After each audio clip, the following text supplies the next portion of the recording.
पतिव्रता थी वो धर्मनिष्ठा, जनक राज की जाई थी। बरस 14 पति वियोग में, जाने रातें कैसे बिताई थी। छाती वज्र की कर ली उसने, विदा प्रियतम को किया था।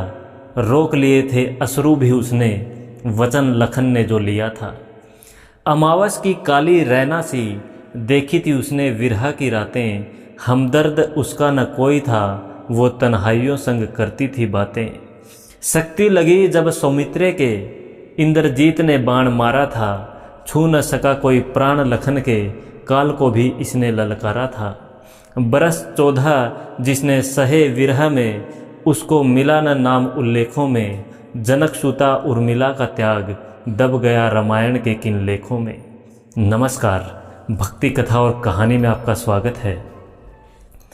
एक रात की बात है, माता कौशल्या जी को सोते में अपने महल की छत पर किसी के चलने की आहट सुनाई दी।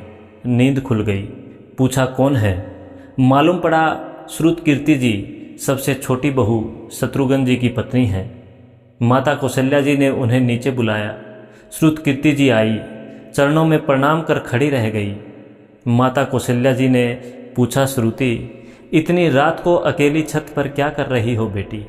क्या नींद नहीं आ रही? शत्रुघ्न कहाँ है? श्रुतकीर्ति की आंखें भर आई, माँ की छाती से चिपटी, गोद में सिमट गई। बोली, माँ उन्हें तो देखे हुए 13 बरस बीत गए। उफ!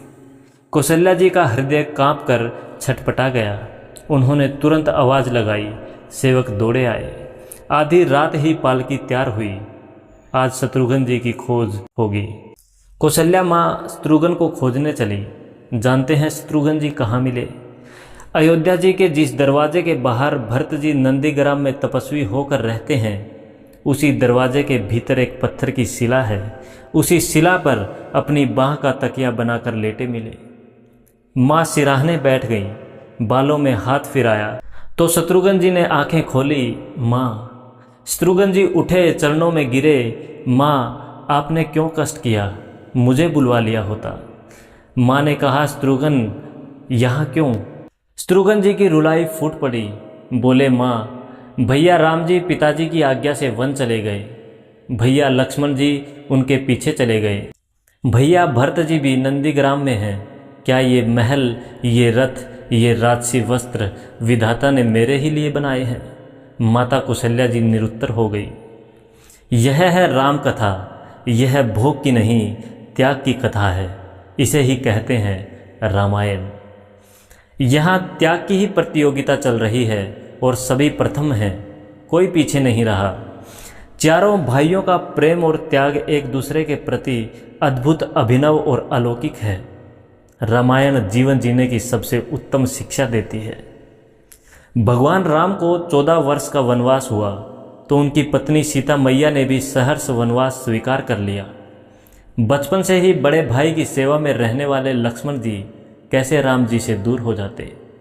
माता सुमित्रा से तो उन्होंने आज्ञा ले ली थी वन जाने की, परंतु जब पत्नी उर्मिला के कक्ष की ओर बढ़ रहे थे तो सोच रहे थे कि माँ ने तो आज्ञा दे दी, परंतु उर्मिला को कैसे समझाऊंगा, क्या बोलूँगा उनसे?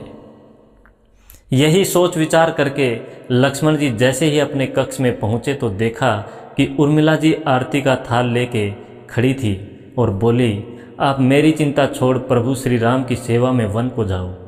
मैं आपको नहीं रोकूंगी। मेरे कारण आपकी सेवा में कोई बाधा ना आए, इसलिए साथ जाने की जिद भी नहीं करूंगी।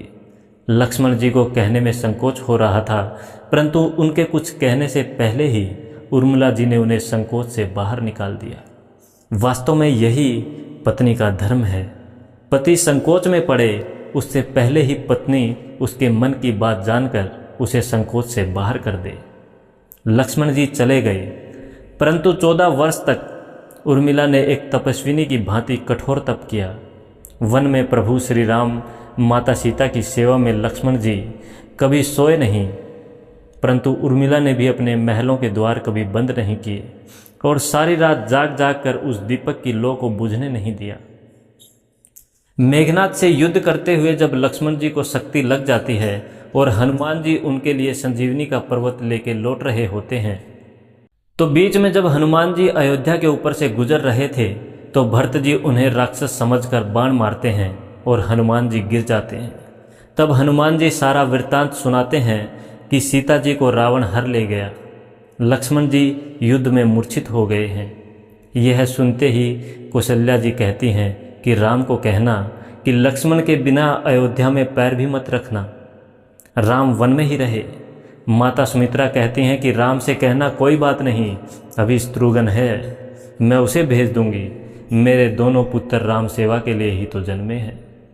माताओं का प्रेम देखकर हनुमान जी की आंखों से अश्रुधारा बह रही थी, परंतु जब उन्होंने उर्मिला जी को देखा तो सोचने लगे कि यह क्यों एकदम शांत और प्रसन्न खड़ी है, क्या इन्हें अपने पति के प्राणों की कोई चिंता नहीं। हनुमान जी पूछते हैं, देवी आपकी प्रसन्नता का कारण क्या है? आपके पति के प्राण संकट में हैं, सूर्य उदित होते ही सूर्यकुल का दीपक बुझ जाएगा। उर्मिला जी का उत्तर सुनकर तीनों लोकों का कोई भी प्राणी उनकी वंदना किए बिना नहीं रह पाएगा। उर्मिला जी कहती हैं, मेरा दीपक संकट में नहीं है, वो बुझ ही नहीं सकता।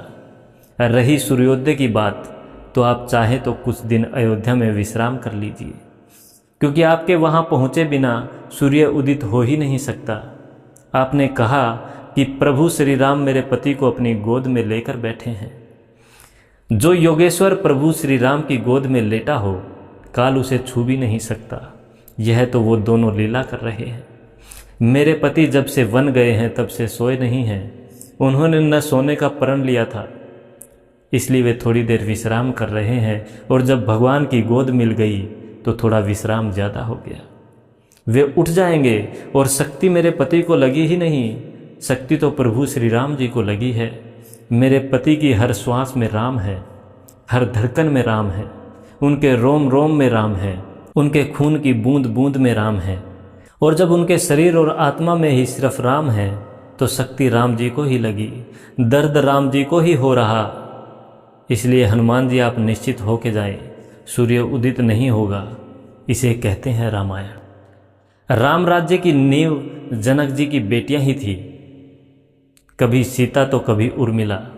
भगवान राम ने तो केवल राम राज्य का कलश स्थापित किया, परंतु वास्तव में राम राज्य इन सबके प्रेम, त्याग, समर्पण और बलिदान से ही आया।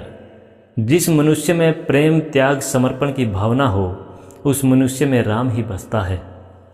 कभी समय मिले तो अपने वेद, पुराण, गीता, रामायण को पढ़ने और समझने का प्रयास कीजिएगा। जीवन को एक अलग नज़रिए से देखने और जीने का सरूर आएगा।